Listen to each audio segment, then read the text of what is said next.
I saw the story then from Shaq. Shaquille O'Neal expects Lakers to be top 4 seed in the Western Conference. Let me read the quote here that Shaq had, and we could take it from there.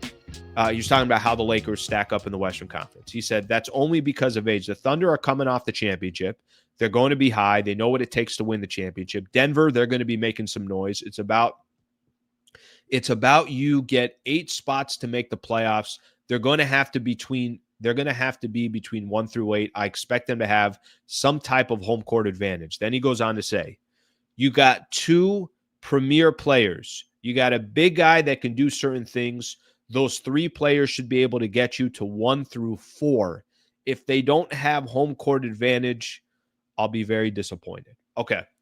I think this is how Shaq and I look at this, and we'll look at it a little bit differently. Obviously, he's very high on Ayton. He's very high on LeBron. He's very high on Luka. I get it. Completely understand it.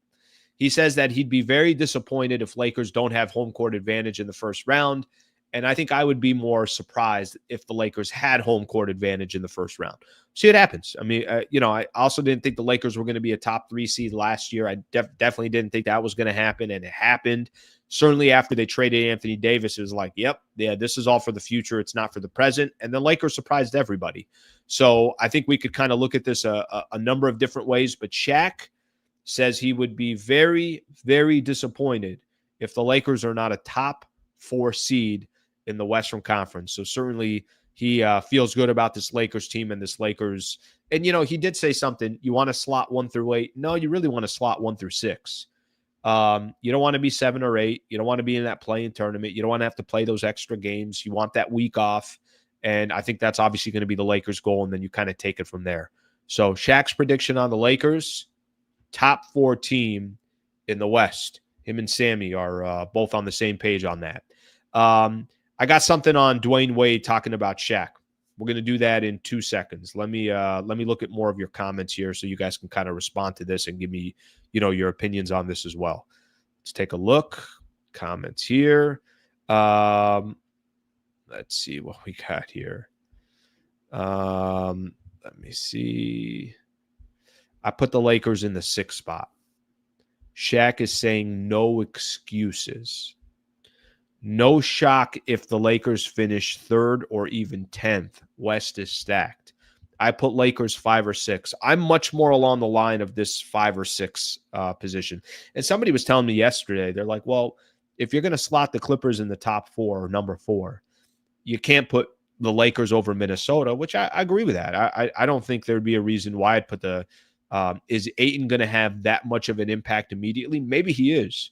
But I think that point now makes me think, okay, well, maybe they're closer to 6 than they are to 5. I laugh at the prediction game. So many variables to factor in. Teams are so close in the West. You're right. And there are going to be variables, and there are going to be injuries, and there are going to be certain things that happen. There's going to be certain teams that have no chemistry and other teams that have better chemistry. But that's part of the prediction game, right? You make the best educated guess that you can. And then, obviously we go back and we look at them and we figure it out from there. Let's see what we got here.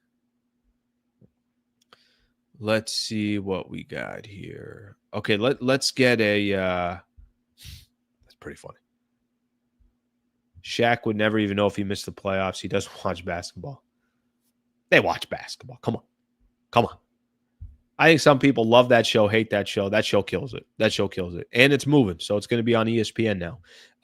Okay, let me get into another story here. I still got a couple other stories I want to get into. This one, to be honest with you, I'm not 100% sure that I understand the angle. Dwayne Wade was talking about LeBron. Obviously, it's been a conversation.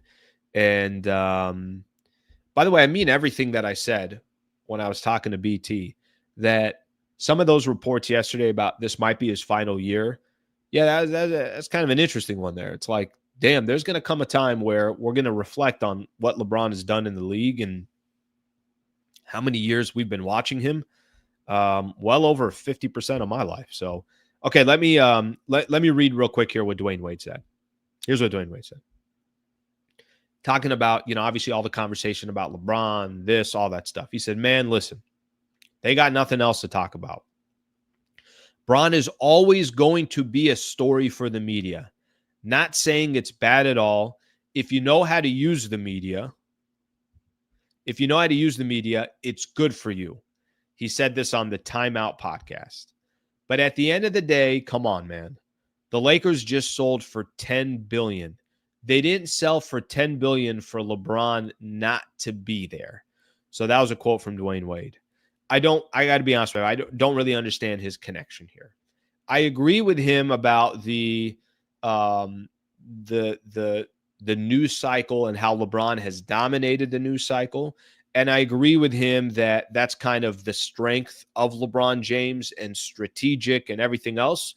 Listen, whether you love LeBron or you hate him, you're talking about him. And there's a lot of people that, will say that that's smart business. It's good for business. It's good for his brand and everything else.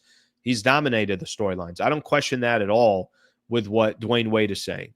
But I don't really understand the connection with this. The Lakers just sold for $10 billion. They didn't sell for $10 billion for LeBron not to be there. No. Let me help you out here. They didn't buy the Lakers for $10 billion to depend on LeBron James. That's not how it works.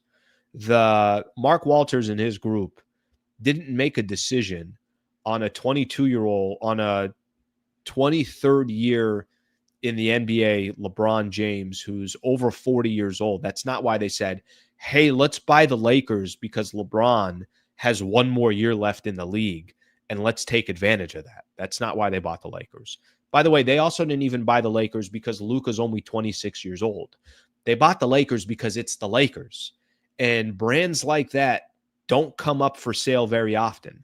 And if you can get your hands on a brand like that and you feel like there is still a lot of meat on the bones and the Lakers are maybe working at 60% potential or 70% potential, and there's this much growth, and what's the league going to look like in X amount of years? And if we hold on to this team for, I don't know, the same amount of years as Dr. Jerry Buss held on to it, then what is this, organization going to be worth in 10 years or 20 years or 40 years or 50 years?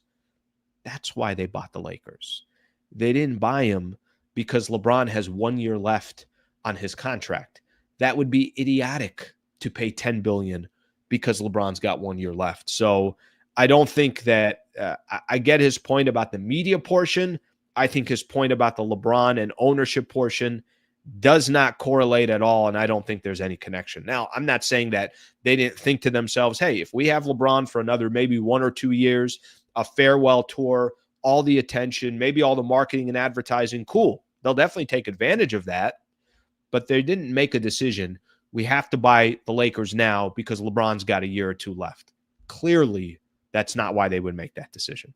Okay, let's see what we got here. Wade is overrated. I got to be honest with you. Wade was kind of a killer back in the days. D. Wade was phenomenal. That dude definitely had a clutch gene in him, loved the big moments. I thought Dwayne Wade was as advertised. I thought D. Wade was really, really, really phenomenal in his prime and was good for a long time and a champion. So, if you're looking at some of the greatest off guards in the history of the NBA, shooting guards in the history of the NBA, put your Jordan, put your Kobe, and then you kind of start getting into this different branch. I'm knocking D. Wade for what he said about obviously the ownership. I'm not knocking D. Wade for what he was in the league. D. Wade that dude was legit. That dude was legit. I told everyone that the new owner said the Lakers can trade the entire team before trading LeBron and Luka, no matter what it came from his mouth. It was on the news. D. Wade gets it from. Listen, I'm not telling you that they don't want to take advantage of having LeBron on the team for the next year or two. What I'm telling you is they didn't buy the team because LeBron was going to be on the Lakers for the next year or two. So that's what I mean by that.